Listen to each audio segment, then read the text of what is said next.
નમસ્કાર. ધોરણ 6 માં ગણિત વિષયના પૂર્ણ સંખ્યાઓ ચેપ્ટરમાં આપણે પ્રથમ ચેપ્ટર જોયું કે સંખ્યાઓ પરિચય. ત્યારબાદ આજના બીજા ચેપ્ટરના બીજા લેક્ચરમાં આપણે પૂર્ણ સંખ્યાઓ જે ચેપ્ટર છે બીજું ચેપ્ટર, તેમાં એક લેક્ચરમાં આપણે સ્વાધ્યાય 2.1 સુધી કવર કરી લીધું હતું. હવે આપણે જે આ પૂર્ણ સંખ્યાઓ જે ચેપ્ટર છે તેમાં જે અન્ય નવી રીતો, નવી પદ્ધતિઓ જે ગણિતમાં આવે છે તેની માહિતી લેવાની છે. જેમાં આપણે પહેલા તો પૂર્ણ સંખ્યાઓના જે ગુણધર્મ છે જે અહીં આપેલા છે અને વધુ હજી ગુણધર્મ આગળ આપણે લેવાના છે તેની માહિતી લઈશું.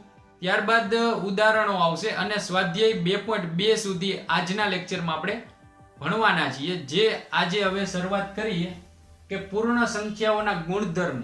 પૂર્ણ સંખ્યાઓ કે આપણે જેને જાણીએ છીએ કે પૂર્ણ સંખ્યાઓ ત્યારે શરૂઆત થાય કે 0 પછી 1 2 3 4 5 6 એમ અનંત સુધી, કે આપણે જ્યાં સુધી ગણી શકીએ ત્યાં સુધી પૂર્ણ સંખ્યાઓ આવેલી છે.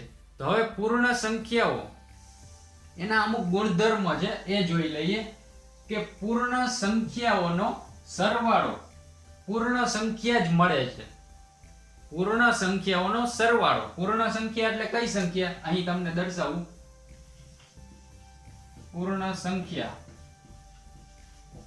ક્યાંથી શરૂઆત થઈ? 0 1 2 3 4 5 આ રીતે અનંત સુધી આ પૂર્ણ સંખ્યાઓ છે. હવે આ સંખ્યાઓ એનો સરવાળો, અહીંયા ખાસ શબ્દ વાપરેલો છે સરવાળો. પૂર્ણ સંખ્યાઓનો સરવાળો એટલે કે માની લ્યો કે અહીં હું તમને 5 + 3 લઉં છું. 5 + 3 એટલે 8. શું થયું? અહીંયા તમે જોયું કે પૂર્ણ સંખ્યા 5 લીધી, પૂર્ણ સંખ્યા 3 લીધી, એ અહીંયા આપણે સરવાળામાં મૂકી તો એનો જવાબ જે આવે છે 8. 8 પણ પૂર્ણ સંખ્યા જ છે.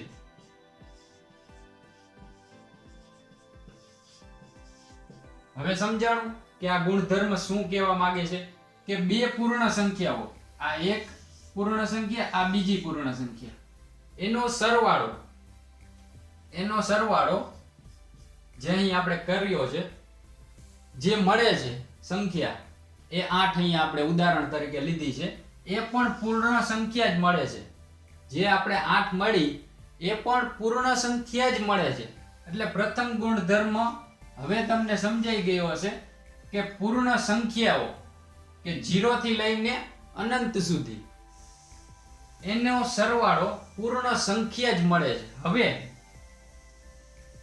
તમે સમજી ગયા છો કે પૂર્ણ સંખ્યાઓનો સરવાળો જે અહીં મળે છે તે પણ એક પૂર્ણ સંખ્યા જ મળે છે. ત્યારબાદ પૂર્ણ સંખ્યાઓને સરવાળા માટે જે આ ગુણધર્મ છે એને કહેવાય સર્વૃત ગુણધર્મ. પૂર્ણ સંખ્યાનો જે આ ગુણધર્મ છે એને કહેવાય સવૃત્તાનો ગુણધર્મ, કે જેમાં જવાબ પણ એ જ ગુણધર્મને આધારે આવે છે. હવે બીજો ગુણધર્મ જોઈ લઈએ કે બે પૂર્ણ સંખ્યાઓનો ગુણાકાર. હવે અહીં ગુણાકાર આપેલો છે. બે પૂર્ણ સંખ્યાઓનો ગુણાકાર પૂર્ણ સંખ્યા જ મળે છે. એટલે કે તેથી પૂર્ણ સંખ્યાઓ જે છે એમાં ગુણાકારમાં પણ સવૃત્તાનો ગુણધર્મ આવેલો છે. એટલે કે બે પૂર્ણ સંખ્યા, હવે આપણે અહીં આ પૂર્ણ સંખ્યાઓ જોઈ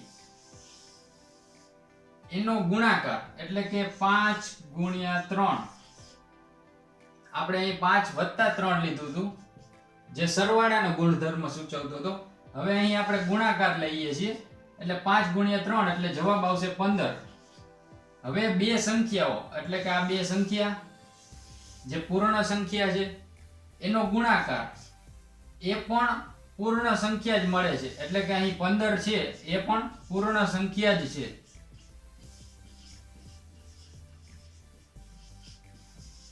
તેથી સરવાળા અને બાદબાકીમાં પૂર્ણ સંખ્યાઓનો સવૃત્તાનો ગુણધર્મ જળવાય છે એમ કહેવાય. જ્યારે હવે બાદબાકી અને ભાગાકારની આપણે જ્યારે ગુણધર્મ લઈએ હવે તેની માહિતી લઈ લઈએ. આ તો તમને વ્યવસ્થિત સમજાઈ ગયું, અથવા તો જુઓ હજી પણ તમને ન સમજાય તો તમે મને કોમેન્ટ કરીને જણાવજો કે આ હજી એકવાર ગુણધર્મ સમજાવો. એકવાર વ્યવસ્થિત જોઈ લેવાનું. તો પણ તમને ન સમજાય તો તમારે કોમેન્ટ કરીને લખવાનું કે સાહેબ આ મને હજી સમજાણું નથી, તો હું તમને ફરીથી એકવાર સમજાવી દઈશ. બીજા બે ગુણધર્મ આપેલા છે કે જેમાં પૂર્ણ સંખ્યાઓની બાદબાકી અને ભાગાકાર સંવૃત નથી. એટલે કે શું? જે પૂર્ણ સંખ્યાઓ આપેલી છે તેની બાદબાકી અને ભાગાકાર સંવૃત નથી. એટલે કે તમે અહીં હું તમને ઉદાહરણ દ્વારા સમજાવું કે અહીં માની લ્યો કે 10 - 3 એટલે કે 10 માંથી 3 બાદ કરો તો અહીં આપણને 7 મળે છે. હવે તમે આને ઉલટાવી નાખો, 3 માંથી 10 બાદ કરો તો શું મળશે? -7 મળશે. એટલે કે માઇનસમાં જવાબ મળે છે. અહીં તમે અહીં જોશો કે ક્રમ ઉલટાવી નાખ્યો આપણે. 10 માંથી 3 બાદ કરો તો અહીં આપણને મળે છે પૂર્ણ સંખ્યા. 7 છે એ પૂર્ણ સંખ્યા છે, પણ જ્યારે 3 માંથી તમે 10 બાદ કરો છો એટલે અહીં તમને મળે છે -7, જે પૂર્ણ સંખ્યા નથી.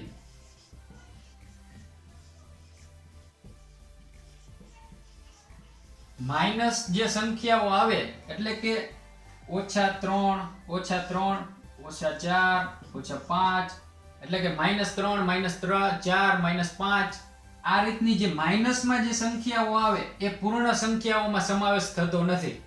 એટલે અહીં એ કહેવા માંગે છે કે પૂર્ણ સંખ્યાઓની બાદબાકી અને ભાગાકાર સંવૃત નથી. એટલે તમે અહીં જોઈ શકો છો આ ઉદાહરણમાં કે જે એક બાદબાકી કરી છે ત્યારે આપણને પૂર્ણ સંખ્યા મળે છે, પણ એ જ ક્રમ ઉલટાવી નાખી છે ત્યારે આપણને જવાબ અલગ મળે છે. હવે એનો આ રીતે જ ભાગાકારનો પણ નિયમ છે કે માની લ્યો કે 15/3 કરો તો આપણને 5 જવાબ મળે છે, જે પૂર્ણ સંખ્યા છે.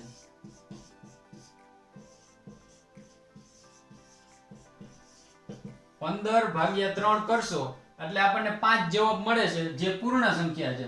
પણ હવે તમે આનો જ ક્રમ ઉલટાવી નાખો, 3/15 કરો તો તમને અહીં કઈક પોઈન્ટમાં જવાબ મળશે. હવે આ પોઈન્ટમાં જવાબ મળે એને પૂર્ણ સંખ્યા કહેવામાં આવતી નથી.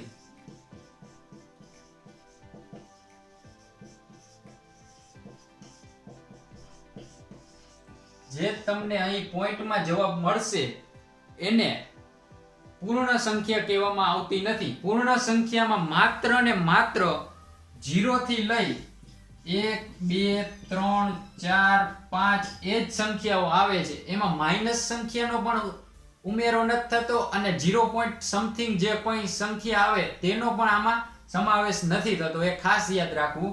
હવે એક અન્ય ગુણધર્મ જોઈ લઈએ કે પૂર્ણ સંખ્યાઓનો શૂન્ય વડે ભાગી શકાતું નથી. શા માટે? માની લ્યો કે 15/0, તો હવે તમે કેલ્ક્યુલેટરમાં કરશો ને તો પણ એનો જવાબ એરર બતાવશે. એરર બતાવશે એટલે કે અહીં ઇન્ફાઇનાઇટ આવી જશે. 15 ને 1 કે અથવા તો તમે કોઈ પણ પૂર્ણ સંખ્યા એને શૂન્ય વડે ભાગી શકાતું નથી, કારણ કે તેનો જવાબ અનંત આવી જાય છે.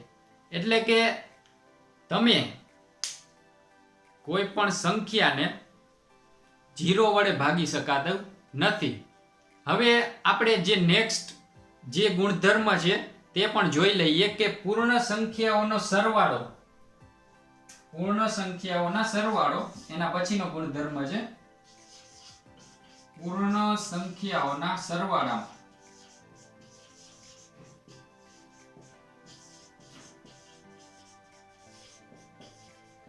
ક્રમ ઉલટાવવાથી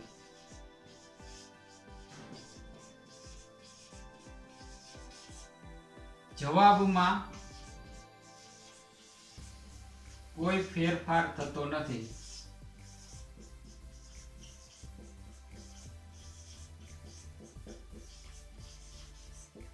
હવે પૂર્ણ સંખ્યાઓનો સરવાળો, હવે તેમાં ક્રમ ઉલટાવી નાખો. માની લ્યો કે અહીં 10 + 20 એટલે કે 30. હવે આનો ક્રમ ઉલટાવી નાખું, 20 ને પહેલા લઈ લઉં અને 10 ને પછી લઈ લઉં તો પણ એના જવાબમાં કોઈ પણ ચેન્જીસ થતો નથી. આ પણ એક પૂર્ણ સંખ્યાઓનો સરવાળાનો ગુણધર્મ છે. હવે આના પછીના જે અન્ય ગુણધર્મો આવે તે પણ લઈ લઈએ. હવે તેના પછીનો એક ગુણધર્મ છે ગુણાકાર માટે. છઠ્ઠો ગુણધર્મ કે પૂર્ણ સંખ્યાઓનો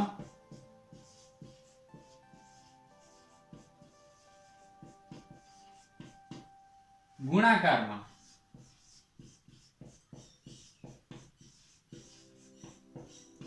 ક્રમ ઉલટાવવાથી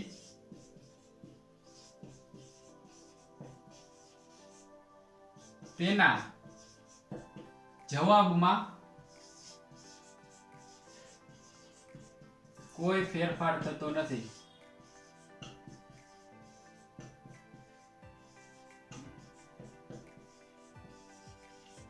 એટલે કે અહીં પૂર્ણ સંખ્યા લઉં 5 એને ગુણ્યા 3 બરાબર 15. 5 તેરી 15 જે ગુણાકાર આપણે કર્યો. હવે આ ક્રમ ઉલટાવી નાખું, અહીંયા 3 ને લઈ લઉં અને અહીં 5 ને જવા દઉં તો અહીં આપણે કરી નાખી 3 એને ગુણ્યા 5 તો પણ જવાબ તો 15 જ આવશે. એટલે આ ગુણધર્મ એમ કહેવા માંગે છે કે પૂર્ણ સંખ્યાઓનો ગુણાકારમાં આપણે ક્રમ ઉલટાવી નાખ્યો.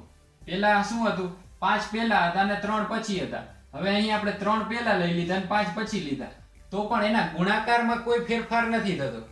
એટલે કે જે ક્રમ તમે ઉલટાવી નાખો તો પણ તેનો જવાબ તો જે આવે છે તે જ આવશે. કોઈ પણ પૂર્ણ સંખ્યા એનો ક્રમ ઉલટાવી નાખો છતાં પણ તેનો જવાબ જે ગુણાકાર થઈને આવતો હશે તે જ આવશે. હવે આ ગુણધર્મ પછી એના પછીનો નેક્સ્ટ ગુણધર્મ પણ જોઈ લઈએ. આપણે જે ગુણાકાર, સરવાળો, બાદબાકી, ભાગાકારના ગુણધર્મ જોયા તેમાં ફરી એકવાર વ્યવસ્થિત જોઈ લઈએ. આ રિપીટ જ થાય છે ગુણધર્મો, જે પહેલા મેં તમને સમજાવી દીધો છે કે પૂર્ણ સંખ્યાઓનો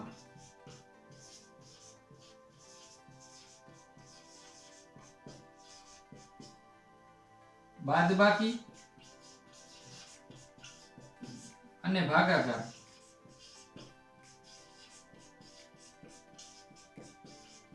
નો ક્રમ ઉલટાવાથી જવાબ બદલાઈ જાય છે.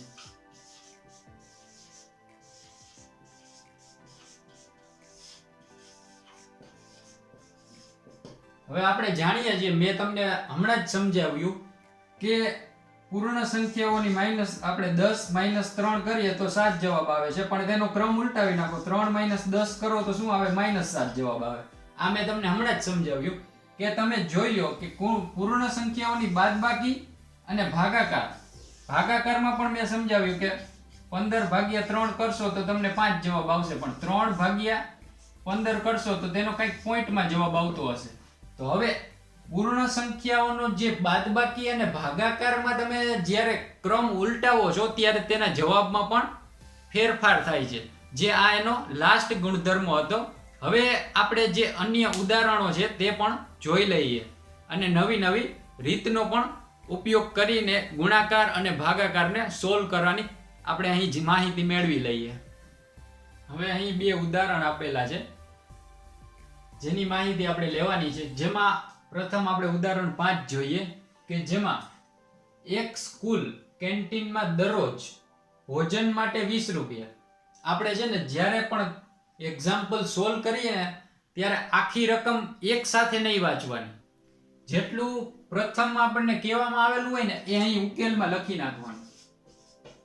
ખાસ યાદ રાખવું કે ગણિતમાં તમે જ્યારે પણ કોઈ પણ પ્રશ્ન સોલ્વ કરો ત્યારે આખી રકમ એક સાથે વાંચી નહીં જવાની.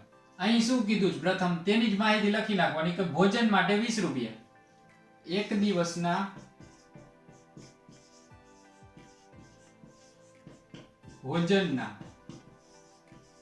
ભોજન માટે 20 રૂપિયા છે એ અહીં આપણે લખી લીધું. હવે ત્યારબાદ આપેલું છે અને દૂધ માટે 4 રૂપિયા, એટલે અહીં લખી નાખવાનું એક દિવસના દૂધના કેટલા, તો કે અહીં 4 રૂપિયા. હવે ત્યારબાદ કીધું છે કે આ બાબતે 5 દિવસમાં કેટલા નાણાં ખર્ચ થશે, એટલે કે એક દિવસમાં અહીં આટલા રૂપિયા ખર્ચ થાય તો 5 દિવસમાં કેટલા, તો 5 દિવસમાં કેટલા નાણાં ખર્ચ થશે તેના માટે આપણે ગુણાકાર કરવો પડે. તો હવે આપણે અહીં બે રીતે કરી શકીએ કે પહેલા આપણે એક દિવસનો ખર્ચ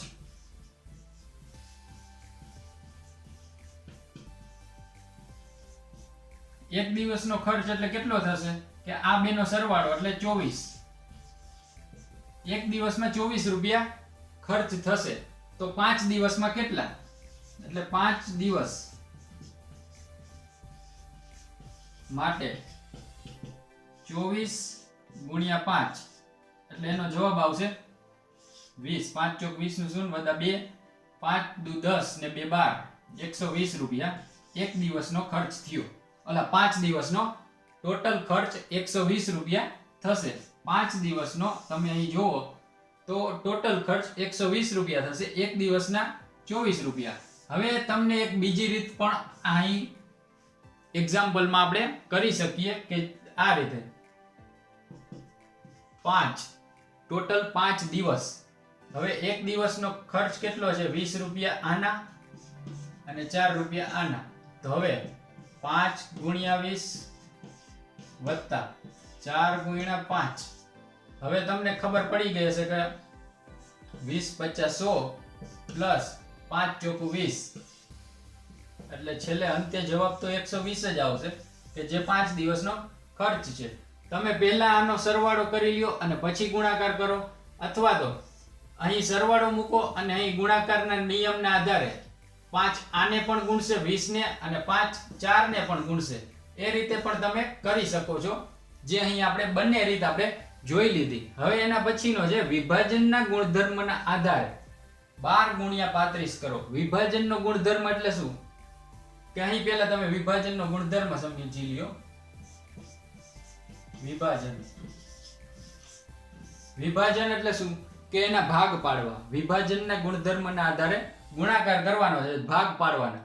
હવે તમે કોઈ પણ સંખ્યાના ભાગ પાડી શકો, એવો કોઈ નિયમ નથી કે તમે આ જ સંખ્યાના ભાગ પાડો કે આ સંખ્યાના ભાગ પાડો. તમને જે સહેલું લાગે એ સંખ્યાના ભાગ પાડી શકો. માની લ્યો કે અહીં હું ઉદાહરણમાં તમને 35 ના ભાગ પાડું. 35 એટલે કઈ રીતે 30 વત્તા 5 એટલે 35 થયા. એવી જ રીતે તમે 12 ને પણ કરી શકો કે 8 વત્તા 4 8 ને 4 12. એવી રીતે કોઈ પણ તમે અહીં વિભાજનના ગુણધર્મના આધારે તમે અહીં ગુણાકાર કરી શકો, પણ તમારે જે સરળ થતું હોય ને ત્યાં સુધી અઘરી વસ્તુ નહીં કરવાની. માની લ્યો કે તમે 4 પ્લસ 8 અથવા તો 8 પ્લસ 4 કરો તો હવે તમે 8 ને 35 સાથે ગુણાકાર કરશો તો પણ એ અઘરો પડી જશે, અને 35 ગુણ્યા 4 કરશો તો પણ અઘરો પડી જશે. હું તમને અહીં દર્શાવું કે વિભાજનના ગુણધર્મના આધારે આપણે ગુણાકાર કરવો છે તો આપણે 12 ને અહીં 12 એમને જ રાખી દીધા. હવે અહીં 35 આપેલા છે તો એના ભાગ પાડી નાખવાના. 30 વત્તા 5 એટલે કે 12 એને ગુણ્યા 30 વત્તા 12 એને ગુણ્યા 5. હવે તમને સમજાણું કે આ 12 જે કૌંસની બહાર આપેલા છે 12 એ અહીં 30 ને પણ ગુણાકાર કરશે અને 5 આરે પણ ગુણાકાર કરશે. પણ તમારે ખાસ યાદ રાખવાનું કે વચ્ચે તો સરવાળો જ આવશે. પછી એવું ન કરતા ગુણાકાર ને સરવાળો બે હારે મૂકી દેવો, એવું કોઈ દી ન થાય. એટલે કે 12 અહીં ગુણી લીધા 30 હારે તો અહીંયા 30 થઈ ગયા. 12 ને ગુણ્યા 30 વત્તા ને વત્તા મૂકી દીધો ને 12 ગુણ્યા 5 જે અહીં આપણે લઈ. હવે 12 તેરી 36 એટલે 360. 12 ગુણ્યા 30 12 તેરી 36 કરો એટલે 3 ગુણ્યા 12 ગુણ્યા 3 કરો એટલે 36, પણ શૂન્ય નું શૂન્ય મૂકી દીધું એટલે 360. એને વત્તા 12 50 ને 60 એટલે કે જવાબ કેટલો આવશે 420. જે અહીં આપણે વિભાજનના ગુણધર્મના આધારે આપણે ગણતરી કરી લીધી. હવે આપણે જે આ ગુણધર્મ સમજ્યા એના આધારે જ આપણે અન્ય ઉદાહરણોની પણ માહિતી લેવાની છે, જે હવે જોઈ લઈએ. એક આપણને ગુણધર્મ આપેલા છે એ હવે આપણે અહીં સમજી લેશું કે ગુણધર્મ શું કહેવા માંગે છે.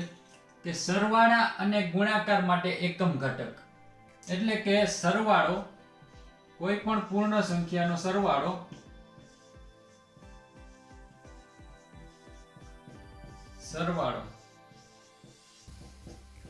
શૂન્ય સાથે કરવામાં આવે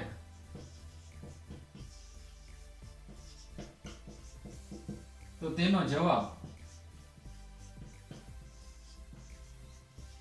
એ સંખ્યા પોતે જ આવે છે.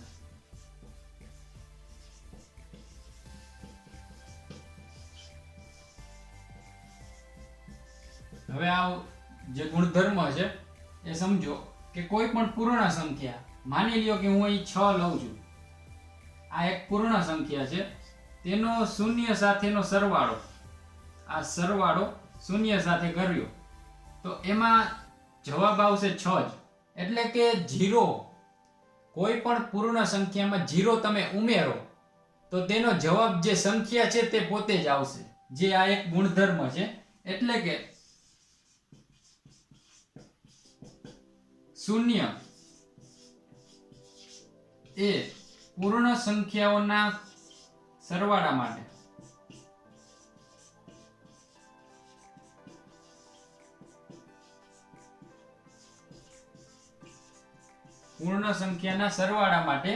તટસ્થ સંખ્યા છે.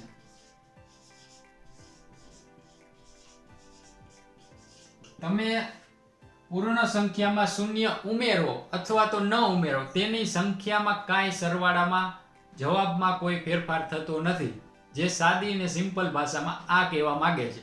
હવે આના પછીનો એક ગુણધર્મ છે ગુણાકારનો ગુણધર્મ, જે અહીં લખી દઉં કે પૂર્ણ સંખ્યાનો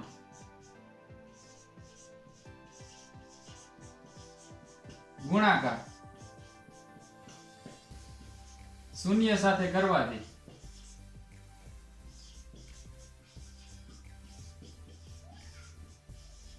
જવાબ શૂન્ય જ આવે છે.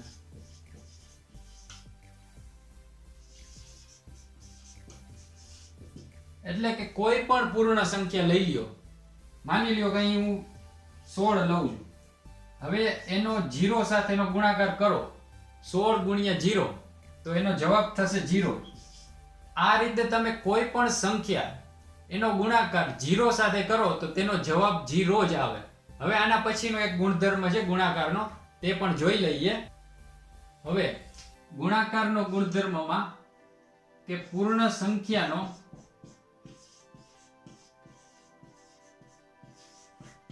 ગુણાકાર એક સાથે કરવામાં આવે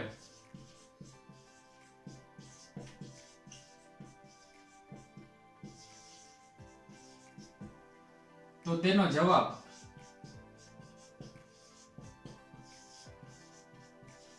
તે પૂર્ણ સંખ્યા પોતે જ આવે છે.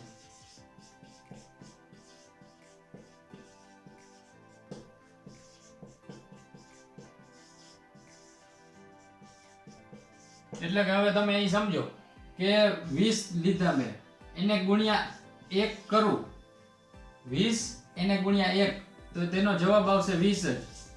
આ રીતે તમે 22 લ્યો, એને ગુણ્યા 1 કરો તો પણ એનો જવાબ 22 જ આવશે. એટલે કે કોઈ પણ પૂર્ણ સંખ્યાઓનો ગુણાકાર એક સાથે કરવામાં આવે તો તેનો જવાબ તે પૂર્ણ સંખ્યા જે હોય તે પોતે જ આવે છે. એટલે કે 1 એ ગુણાકાર માટે તટસ્થ સંખ્યા છે.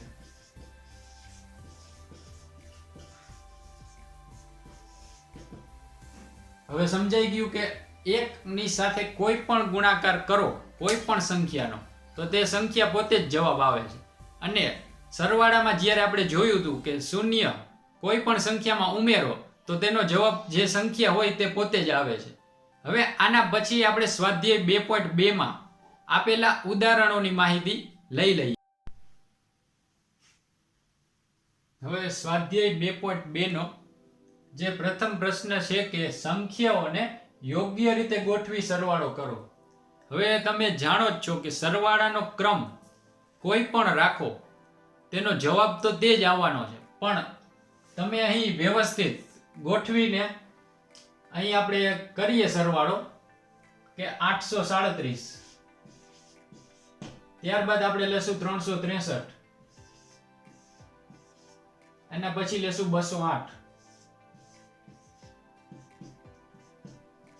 યોગ્ય રીતે આપણે ગોઠવી લીધી કે પેલા મોટી સંખ્યા, તેના પછીની મોટી સંખ્યા અને તેના પછીની સૌથી નાની સંખ્યા, એ રીતે આપણે ગોઠવ્યા. હવે તમે જોશો કે 7 + 3 કરો તો 10, 10 માં 8 ઉમેરો એટલે 18, 18 અહીં મૂકી દેશું ને વધી 1 આવશે.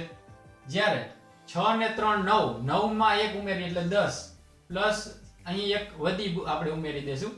8 ને 3 11, 12 13 ને 14, એટલે કે આનો જવાબ આવશે 1408, જે અહીં આપણે લખી નાખવાનો કે 1408, જે અહીં આપણે જવાબ મળેલો, જે સામાન્ય સિમ્પલ સરવાળો છે, જે તમે આગળના ધોરણમાં પણ સ્ટડી કરી લીધું છે.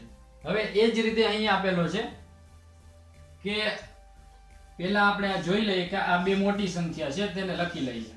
1962, ત્યારબાદ 1538, પછી છે 647 અને છેલ્લે અંતે છે 453. આપણે હવે અહીં યોગ્ય રીતે જે કહેવામાં આવેલ છે એ રીતે ગોઠવી લીધા. હવે વ્યવસ્થિત સમજી લેજો કે આપણે સરવાળો જે કર્યો એને યોગ્ય ક્રમમાં આપણે અહીં ગોઠવી લીધા. હવે આપણે એનો સરવાળો કરશી તો 2 + 8 એટલે 10, 10 ને 7 17, 17 ને 3 એટલે 20 નું શૂન્ય મૂકી દીધું અને અહીં આપણે 2 વધી ચડાવી દીધી. ત્યારબાદ 6 ને 3 9, 9 10 11, 11 ને 4 15, 15 ને 5 20, એનું શૂન્ય અહીં મૂક્યું, અહીં આપણે 2 વધી ચડાવી. ત્યારબાદ 6 ને 4 10, 10 ને 5 15, 15 ને 5 20, 20 ને 4 24, 25 ને 26, 26 નું 6, અહીં આપણે 2 વધી ચડાવી અને 2 ને 3 ને 4 એટલે ટોટલ સરવાળો થશે 4600, જે અહીં આપણે 4600 આપેલ સરવાળાનો જવાબ મળે છે. હવે આપણે નેક્સ્ટ જે ગુણાકાર છે એની અલગ અલગ રીતના જે આની પછીના જે ઉદાહરણ છે તે જોઈ લઈએ. હવે જે એના પછીનો પ્રશ્ન છે કે સંખ્યાઓને યોગ્ય રીતે ગોઠવી ગુણાકાર કરો. એટલે કે આપણે ખાસ અહીં 3 રકમમાં જ્યારે ગુણાકાર આપેલા હોય ત્યારે તમારે ખાસ જોવું કે ગુણાકાર કઈ રીતે સરળ પડશે. તમે જોશો તો 1768 ગુણ્યા 2, એના પછી તમે ગુણ્યા 5 કરશો, જવાબ તો એ જ આવશે, પણ તમારે ગણતરીમાં મુશ્કેલી પડશે. એટલે શરૂઆત તમારે કઈ રીતે કરવાની કે પહેલાં જોવાનું કે કઈ રીતે તમારે સહેલું પડશે. એટલે હવે તમે અહીં જોશો કે 50 ગુણ્યા 2 કરશો, 50 ગુણ્યા 2 એટલે શું થશે? 50 દુ ને 100. અહીં એક જવાબ આવી ગયો. હવે આ જવાબ એને ગુણાકારમાં તમે આ રકમ કરશો એટલે તમને ફાઇનલ જવાબ મળશે. એટલે કે 1768 એને ગુણાકારમાં 100. હવે તમે અહીં જોશો તો આપણે ગુણધર્મમાં જોયું કે 0 સાથે તમે કોઈ પણ પૂર્ણ સંખ્યાઓ ગણો, ગુણાકાર કરો તો એનો જવાબ 0 જ આવશે. એટલે કે હવે અહીં 2 વખત 0 છે તો તમારે ડાયરેક્ટ અહીં મૂકી શકો 0, કારણ કે તેનો જવાબ આ સંખ્યાને 0 સાથે ગુણો એટલે 0 જ થશે. અને હવે એક સાથે આપણે 8 ને ગુણીએ તો 8 એકા 8, 6 એકા 6, 7 એકા 7 અને 1 એકુ 1, એટલે આપણે અહીં 1768 એની પાછળ 2 શૂન્ય જે ડાયરેક્ટ મૂકી દીધા, એટલે કે 1,76,800 જે આપણને ફાઇનલ જવાબ મળે છે. હવે એવી જ રીતે અહીં એક ગુણાકાર આપેલો છે, એમાં તમે જોશો કે 166 ગુણ્યા 4 એને ગુણ્યા 25 કરશો તો તમારી ગણતરી અઘરી પડી જશે. એટલે તમારે શું કરવાનું, તમારે જોવાનું કે પહેલાં શું સહેલું પડશે. તો તમે જોશો તો અહીં 25 એને ગુણ્યા 4 કરશો, 25 એને ગુણ્યા 4 એટલે 25 ચોખ્ખું 100 જવાબ આવે. હવે આ 100 જવાબને 166 સાથે ગુણાકાર કરવાનો. 166 એને ગુણ્યા 100. તો હવે આપણે આ જે એક્ઝામ્પલમાં જોયું એ જ અહીં જે પોઝિશન થઈ છે એ આ એક્ઝામમાં હતી એ જ આ છે એક્ઝામ્પલમાં. તો હવે અહીં 2 શૂન્ય ડાયરેક્ટ આપણે મૂકી દેશું અને 166 એકા 166 જે ફાઇનલ જવાબ આપણો અહીં મળી જાય છે.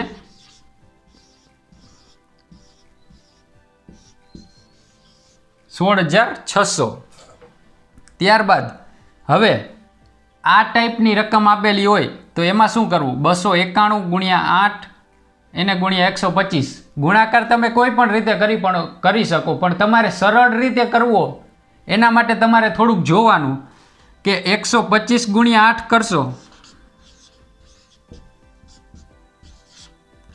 તો તમને જવાબ જોશો તો 8 × 50 40નું શૂન્ય, વધી ચડી 4, 8 દુ 16, 16 ને 4 20નું શૂન્ય, અહીં 2, 8 એકા 8 ને 2 10. હવે અહીં 1000 મળ્યા. હવે આપણે અહીં જોશું આ 1000 ને 1000 એના ગુણાકારમાં 291. હવે તમને ખબર છે કે શૂન્ય હારે કોઈ પણ કિંમત ગુણો તો એનો જવાબ શૂન્ય જ આવે. એટલે કે અહીં 3 વખત શૂન્ય છે તો તમે અહીં ડાયરેક્ટ મૂકી શકો 3 વખત શૂન્ય. હવે 291 એકા 91 એટલે કે 291.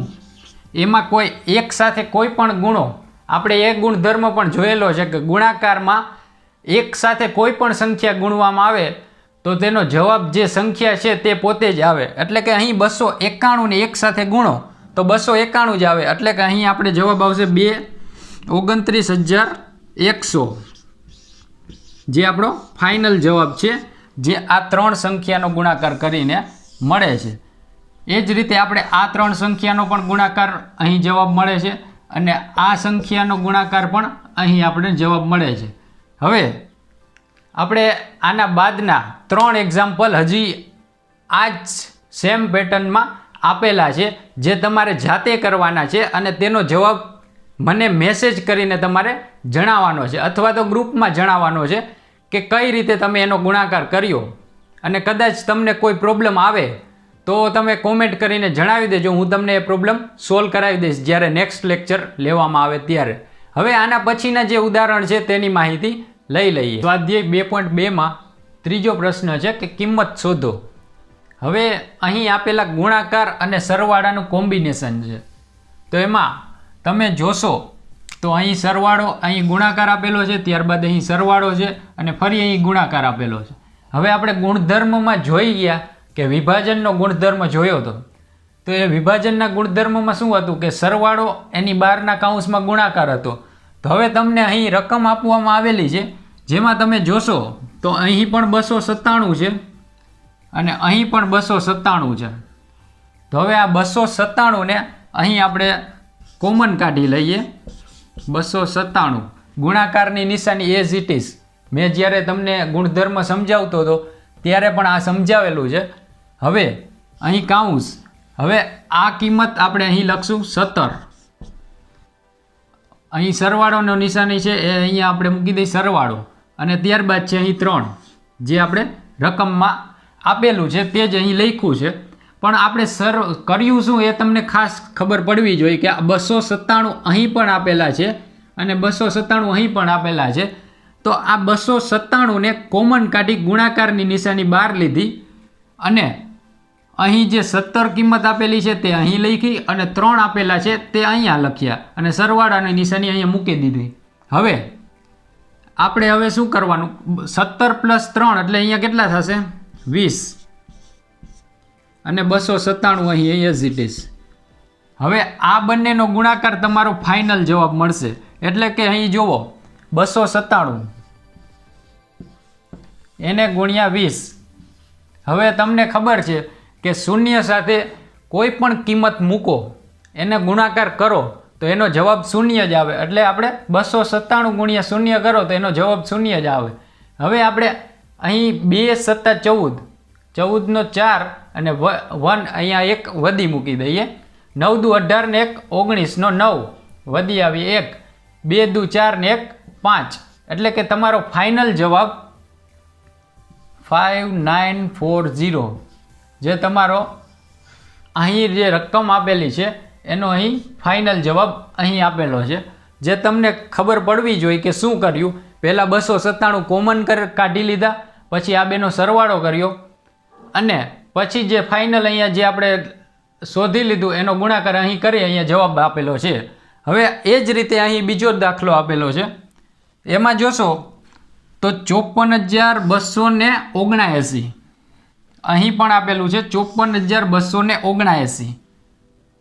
હવે આ બે સંખ્યા કોમન છે, જે ઉપરના એક્ઝામ્પલમાં કરી એ જ એક્ઝામ્પલમાં આ જ એક્ઝામ્પલમાં એ જ કરવાનું. 54,279 આપણે અહીં કોમન કાઢી લીધા, આ ગુણાકારની નિશાની અહીંયા મૂકી દીધી. હવે કાઉન્સ કરવાનો, જે અહીં 92 આપેલા છે તે આપણે અહીં મૂકી દીધા, વત્તાની નિશાની અહીંયા, અને અહીં 8 આપેલા છે જ્યાં આપણે 8 મૂકી દીધા. હવે આપણે અહીં ઉપર કર્યો એ જ અહીં વસ્તુ થશે, જે હું અહીંયા દર્શાવું છું. 54,279 92 + 8 એટલે 100. હવે આનો ગુણાકાર આપણે અહીં દર્શાવી દઉં. 54,279 × 100. આ એક્ઝામ્પલમાં પણ એ જ વસ્તુ થશે કે જોઈ લ્યો કે આ બે શૂન્ય આખી કિંમત સાથે ગુણાકાર થશે તો તેનો જવાબ તો શૂન્ય જ આવશે, અને આ આખી કિંમત એક સાથે ગુણાય તો એની કિંમત છે એટલી જ આવશે, એટલે કે 54,279. પાછળ બે શૂન્ય જે હતા એ મૂકી દીધા, જે આપણો અહીં જે મળે છે જવાબ એ આપણો ફાઇનલ આન્સર છે.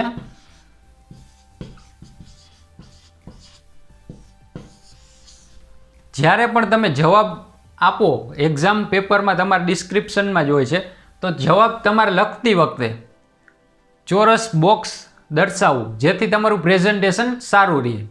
હવે એના પછીનો એક્ઝામ્પલ છે 81,265.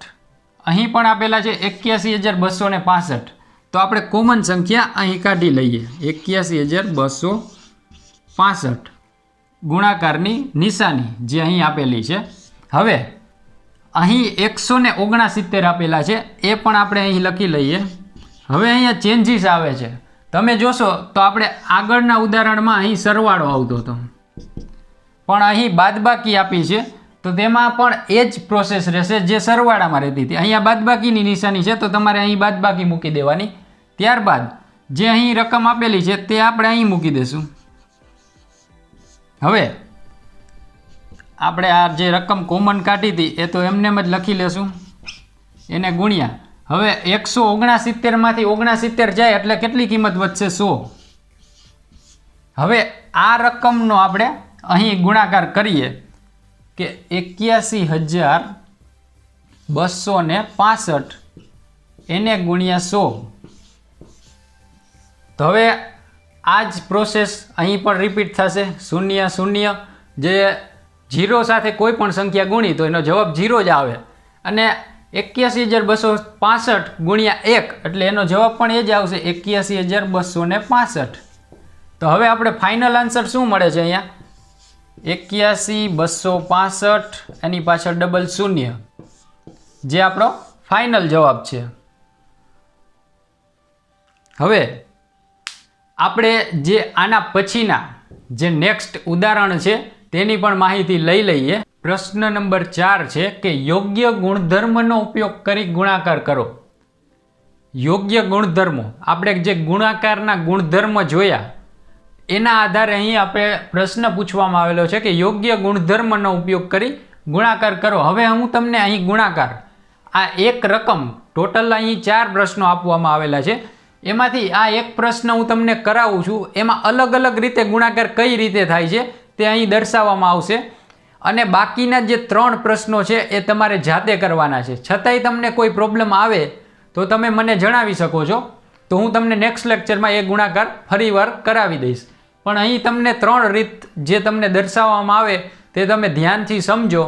જેમાં આપણે એક પ્રથમ રીત જે સર્વસામાન્ય કોમન રીત છે તે જોઈએ તો 738 ગુણ્યા 103. હવે જ્યારે 3 રકમ આપેલી હોય અહીં ત્યારે 2 શૂન્ય મૂકવામાં આવે છે. ગુણાકારની સામાન્ય રીત કે જ્યારે 3 રકમ આપેલી હોય અહીંયા નીચે તો 2 શૂન્ય મૂકવામાં આવે છે. જેમાં તમે જોશો તો આ 1 અહીંથી શરૂઆત કરવાની ગુણાકારની, આ 1થી, અને આ 1 ઉપર આપેલા બધા જ સંખ્યાને ગુણે. એટલે કે હવે આ 1 8ને ગુણશે એટલે 8, આ 1 3ને ગુણે એટલે 3, અને 1 7ને ગુણે એટલે 7. હવે આ 0 આખા રકમને ગુણશે તો એનો જવાબ તો 0 જ આવશે, એટલે આપણે અહીં લખશું નહીં. અને એના પછીનો માની લ્યો કે તમે અહીંયા 0 લખો છો તો પણ કાંઈ ફેર તો પડવાનો નથી. જે ગુણધર્મમાં આપણે જોયો કે 0ની સાથે કોઈ પણ સંખ્યા ગુણો તો એનો જવાબ 0 જ આવે. તો આપણે માની લ્યો કે આ 0 પણ લખી લીધો. હવે એના પછી અહીં આપેલો 3, આ 3 ને 8 સાથે ગુણો એટલે 3 8 24 ને 4 ઉપર આવશે 2, 3 તેરી 9, 10 ને 11, 11 નો 1 વધી આવી 1. હવે 7 તેરી 21 ને 22 જે આપણે અહીં લખી લીધું. હવે આનો સરવાળો કરશો એટલે જવાબ આવશે 4, 1, 10 નું 0 વધી 1, 3 ને 2 5 ને 1 6 ને અહીં 7, જે આપણો અહીં ફાઇનલ જવાબ આ એક પદ્ધતિથી મળ્યો. સમજાણું શું કર્યું કે પહેલાં જ્યારે આપણે અહીં 3 રકમ જોઈએ તો 2 શૂન્ય મૂકી દેવાના. એનું કારણ પણ હું તમને હમણાં બીજી પદ્ધતિ આવે એમાં સમજાવું, કાંઈ ગોખવાનું તો આવશે જ નહીં. આપણે જ્યારે સંખ્યાઓ ચેપ્ટર જોયું ત્યારે તમને હમણાં હું બીજી પદ્ધતિ આવે એમાં પૂરેપૂરી માહિતી આપીશ કે સંખ્યાઓ ચેપ્ટર જોયું તેમાં પદની સ્થાન કિંમતો આપેલી છે. એટલે કે કોઈ પણ સંખ્યા છે તેની સ્થાન કિંમત કેટલી તે આપણે સંખ્યાઓ ચેપ્ટરમાં જોયું. હવે આપણે આ એક રીત જોઈ કે એમાં શું કર્યું કે 3 આપેલા છે તો અહીં 3 સંખ્યા આપેલી 2 શૂન્ય મૂક્યા અને પછી એના ગુણાકારમાં લીધું. ત્યારબાદ 1 શૂન્ય પાછું મૂકવાનું રહીએ. જે અહીંયા 0 આપેલો છે એટલે અહીં આપણે 0 મૂક્યું, નકર તો 1 શૂન્ય અહીં તમારે મૂકવાનું રહીએ. ત્યારબાદ પછી આ રકમની આ ત્રણેય સાથે ગુણાકાર કરવાનો રહીએ અને લાસ્ટમાં અહીં એકમનો અંક છે પછી એનો ગુણાકાર રહીએ અને લાસ્ટમાં એનો સરવાળો કરીને તમને ફાઇનલ જવાબ મળે. હવે આ રીત એક થઈ ગઈ. હવે ગુણાકારની બીજી એક રીત છે, એમાં આપણે 738 ગુણ્યા 103 એમાં વાત અહીંથી કરવાની 3થી. એટલે કે કઈ રીતે 738 હું તમને અહીંયા સમજાવું. 738 ગુણ્યા 3. હવે જે 738 ગુણ્યા 3 કરો એ અહીંયા રફમાં આપણે કરી લઈ. 738 ગુણ્યા 3, 8 તેરી 24 4 વધી 2, 3 તેરી 9 ને 2 11 ને 1, 7 તેરી 21 ને 1 22. હવે 2214 પહેલાં શું કરવાનું, અહીંથી એકમનો અંક, આ આપણો એકમનો અંક કહી શકીએ. ખાસ સમજો 103માં આ એકમ, આ દશક અને આ 100. હવે 738 ને આપણે એકમના અંક 3 એટલે કે 738 ગુણ્યા 3 એકમનો અંક છે એટલે આપણે અહીં આની સ્થાન કિંમત પણ કેટલી થશે 3. એટલે હવે જે અહીં જવાબ આવેલો એ આપણે 2214 એ અહીં મૂકી દીધું. હવે એના પછી સરવાળો કરવાનો 738 એને ગુણ્યા અહીં સ્થાન કિંમત કેટલી 0ની સ્થાન કિંમત, પણ ઓમ દશકનો અંક છે અહીં પણ ઓમ 0 એટલે કે 0 ગુણ્યા 10 કરો તો એનો જવાબ તો શું આવશે 0 જ આવશે. એટલે આપણે અહીં મૂકી દઈશું 0 અને ત્યારબાદ ત્રીજું 1. હવે 1ના સ્થાન કિંમત કેટલી તો 738 ગુણ્યા 1ની સ્થાન કિંમત કેટલી, કેટલામાં સ્થાન ઉપર છે તો 100માં સ્થાન ઉપર છે તો એને ગુણ્યા 100. સમજાણું કે ન સમજાણું? જે તમને સંખ્યાઓમાં મેં તમને સમજાવ્યું હતું કે સ્થાન કિંમત કેટલી એ જ વસ્તુ મેં અહીં લખી છે કે આ 738 ને એની સ્થાન કિંમત સાથે ગુણાકાર કર્યો. એમાં 738 ગુણ્યા 100 એટલે 73800 જે આપણે અહીં લખી નાખવાનું 73800. હવે તમે આનો સરવાળો કરશો તો 4 + 0 એટલે 4, 2 + 0 એટલે 1 + 0 એટલે 1, 8 ને 2 10 નું 0 વધી 1 3 ને 2 5 ને 6 ને 7 ના 7 જવાબ તો એ જ આવ્યો. તમે ખબર પડી જશે 76,014. અહીં પણ જવાબ એટલો જ આવે છે 76,014. હજી એક પદ્ધતિ છે જે હું તમને દર્શાવું. જે 738 એને ગુણ્યા વિભાજનની રીત. આ ગુણધર્મનો આપણે જ્યારે વિભાજન સમજતા હતા ત્યારે મેં તમને સમજાવ્યું હતું કે 100 વત્તા 3 એટલે મેં અહીં 103નું અહીં જે 103 આપેલા છે એનું વિભાજન શું કર્યું? 100 + 3 મેં વિભાજન કરી દીધું. હવે આ 738 ગુણ્યા 100 વત્તા 738 ગુણ્યા 3. હવે તમે જોશો તો 738 ગુણ્યા 100 એટલે એની પાછળ 2 શૂન્ય લગાડી દેવાના. ગુણાકાર આપણે 100માં જોયું કે શૂન્ય હારે તમે જે કરો ગુણાકાર એનો જવાબ શૂન્ય જ આવે. હવે 738 ગુણ્યા 3 કરી લઈએ આપણે. 738 ગુણ્યા 3 એટલે 8 તેરી 24 વધી 2 3 તેરી 9 ને 2 11 વધી 1 7 તેરી 21 2214. હવે તમને અહીં જવાબ તો સેમ જ મળશે 76,014. હવે સમજાણું કે આ અલગ અલગ પદ્ધતિ છે જે ગુણાકાર કરવાની છે. જે આ એક સામાન્ય રીત છે, ત્યારબાદ આ એક ગુણધર્મની રીત છે અને આ પણ એક અલગ ગુણધર્મની રીત છે. હવે અહીં બીજે 3 ઉદાહરણ એવા આપેલા છે કે જે આ જ ગુણધર્મના આધારે થાય છે. સામાન્ય તમને આ વિભાજનની રીત કહેવાય, ત્યારબાદ આ ગુણાકારનો ગુણધર્મની રીત છે અને આ સામાન્ય રીત છે. વસ્તુ તો એ જ થઈ. એકમ દશક 100 આમાં એકમ દશક 100 પ્રમાણે થાય છે ગુણાકાર. આમાં આપણે જે પહેલાં મૂકી દીધા છે શૂન્ય મૂકી દીધા એ વસ્તુ એના જ મૂકેલા છે. મેં તમને કીધું હતું ને કે હું તમને એકમ દશક 100માં હવે અહીં આપણે ગુણાકાર શરૂઆત અહીંથી કરી છે તો અહીંયા 100મું સ્થાન છે તો 2 શૂન્ય અહીં મૂકી દીધા. ત્યારબાદ અહીં દશકનું સ્થાન છે એટલે 1 શૂન્ય અહીં મૂકવાનું અને બાદમાં એનો ગુણાકાર કરવાનો. અને લાસ્ટમાં જે અહીં એકમનું સ્થાન છે તો અહીંયા તમે 1 મૂકો કે ના મૂકો તેનો કોઈ મતલબ નથી. ગુણાકારમાં 1 એટલે તટસ્થ સંખ્યા છે એટલે આપણે અહીં શૂન્ય મૂકતા નથી અને લાસ્ટમાં આપણો જવાબ ફાઇનલ મળી જાય છે. એ જ રીતે અહીં છે અને આ એક અલગ રીત છે જે આપણે જોઈ. હવે આપણે અહીં બીજા 3 ઉદાહરણ છે એ તમારે જાતે કરવાના છે અને તમને એમાં કોઈ પ્રોબ્લેમ આવે તો હું નોટ્સમાં ઓલરેડી આપેલું છે કે એનું સોલ્યુશન આ રીતે થાય છે અને લાસ્ટમાં એક પ્રશ્ન તમારે સાવ જાતે જ કરવાનો, એનું સોલ્યુશન પણ આપેલું નથી. હવે એના બાદ હું તમને જે નેક્સ્ટ એના અન્ય ઉદાહરણો છે તેની માહિતી અહીં બોર્ડ ઉપર જોઈ લઈએ. પ્રશ્ન આપેલા છે જેનો આપણે પહેલાં જોઈ ગયા છે તે જ પદ્ધતિથી કરવાનું છે કે કોઈ ટેક્સી ડ્રાઈવર છે તે પોતાની ગાડીમાં પેટ્રોલ ટાંકી સોમવારે 40 લીટર ભરાવે છે. એટલે પહેલાં આપણે જોઈ લેવાનું પહેલા દિવસ. અહીં ઉકેલમાં ખાસ આખો પ્રશ્ન નહીં વાંચવાનો ક્યારેય, પહેલાં જોઈ લેવાનું કે પહેલા દિવસે શું આપેલું છે. પહેલો દિવસ 40 લીટર. ત્યારબાદ બીજા દિવસે તેમણે 50 લીટર પેટ્રોલ પુરાવ્યું તો અહીં લખી નાખવાનું બીજો દિવસ, એમાં 50 લીટર. હવે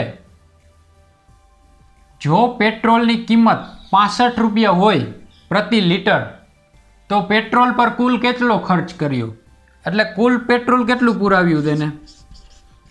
કુલ પેટ્રોલ અહીં તમે જોઈ લ્યો તો આપણે સરવાળો કરીએ 40 + 50 એટલે કે 90 લીટર તેને પેટ્રોલ 2 દિવસમાં પુરાવ્યું. હવે આપણે તેનો ખર્ચ જાણવા એટલે કે આ 90 લીટર છે એનો 1 લીટરના ભાવ કેટલા છે 65 રૂપિયા. તો 90 લીટરના ભાવ કરવા હોય તો એને ગુણાકારમાં આપણે 65 લખવા પડે. હવે તમે અહીં 65 × 90 કરશો એટલે તમને ફાઇનલ જવાબ મળી જશે કે આપણે અહીં જોઈ છીએ કે શૂન્ય હારે કોઈ પણ સંખ્યા ગુણો તો એનો જવાબ શૂન્ય જ આવે.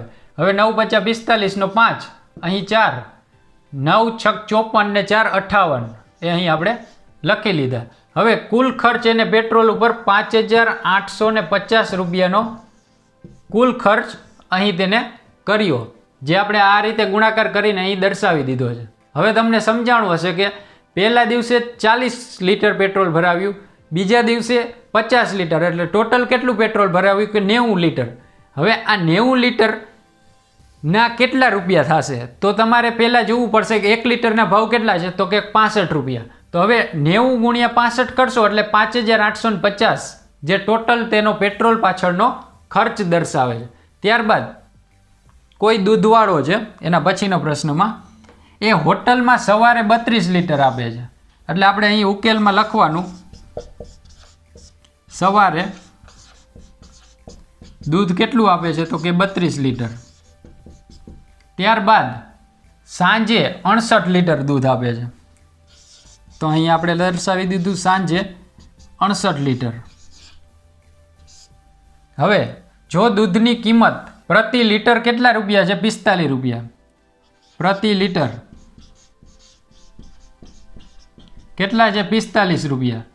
તો હવે ટોટલ રોજની આવક કેટલી દૂધવાળાની, તો પહેલાં આપણે અહીં સરવાળો કરી લેવાનો કે ટોટલ દૂધ કેટલું આપે છે. ટોટલ જોવો તો તમે અહીંયા જોશો 8 + 2 એટલે કેટલા થશે 10, 10નું શૂન્ય વત્તા 1, 6 ને 3 9 અને 1 10 એટલે ટોટલ 100 લીટર દૂધ એ સવાર સાંજ થઈને એ હોટલવાળાને આપે છે. હવે પ્રતિ લીટર કેટલા 45 રૂપિયા ભાવ હોય તો દૂધવાળાની આવક કેટલી, તો તમારે 45 એને ગુણ્યા 100 તો તેનો જવાબ આવશે 4500, એટલે દૂધવાળાને રોજની આવક 4500 રૂપિયા થાય. હવે તમને સમજાઈ ગયું હશે કે આ ગુણાકાર કઈ રીતે કરવાના, અને પ્રશ્ન પણ સમજાઈ ગયા હશે કે કોઈ પણ એક વસ્તુ આપેલી હોય અને એમાં તમારે ગુણાકાર કઈ રીતે શોધવો કે રોજની આવક કેટલી. તો પહેલાં આમાં તમારે સરવાળો કે ટોટલ કેટલું એનું પ્રોડક્ટ જાય છે અને 1 લીટરના કેટલા ભાવ છે અથવા તો કોઈ એક પ્રોડક્ટના ભાવ કેટલા છે એને ગુણ્યા ટોટલ જે તમારું હોય એને કરી દેવા, એટલે તમારે અહીં ફાઇનલ આન્સર મળી જશે. આ રીતે આપણે સ્વાધ્યાય 2.2 વ્યવસ્થિત રીતે અહીં કમ્પ્લીટ કરીએ છીએ, અને સાથે એક જોડકા જોડો આપેલું છે જે ગુણધર્મો આપેલા છે. એમાં હું તમને નોટ્સમાં તો ડાયરેક્ટ તેના જવાબ લખીને આપી દઉં છું, પણ તમારે એકવાર જાતે ટ્રાય કરવાની છે કે આ જોડકા જોડો એમાં તમારે જાતે જોડકા જોડવાના, અને કોઈ પ્રોબ્લેમ આવે કે ગુણધર્મ ન સમજાય તો તમે મને જણાવજો, હું તમને સોલ્વ કરાવી દઈશ નેક્સ્ટ લેક્ચરમાં. અને લાઇક શેર કમેન્ટ અને તમારા ક્લાસમેટ અને તમારા મિત્રોને તમારા ફેમિલીને બધાને શેર કરો અને આગળ વધારો કે આપણે જે આ ટીચિંગ લઈએ છીએ આગળ હવે ઇતિહાસનો લેક્ચર પણ લેવાના છે અને બીજા અન્ય સબ્જેક્ટ પણ લેવાના છે. તો હવે નેક્સ્ટ લેક્ચરમાં મળશું. જય હિન્દ.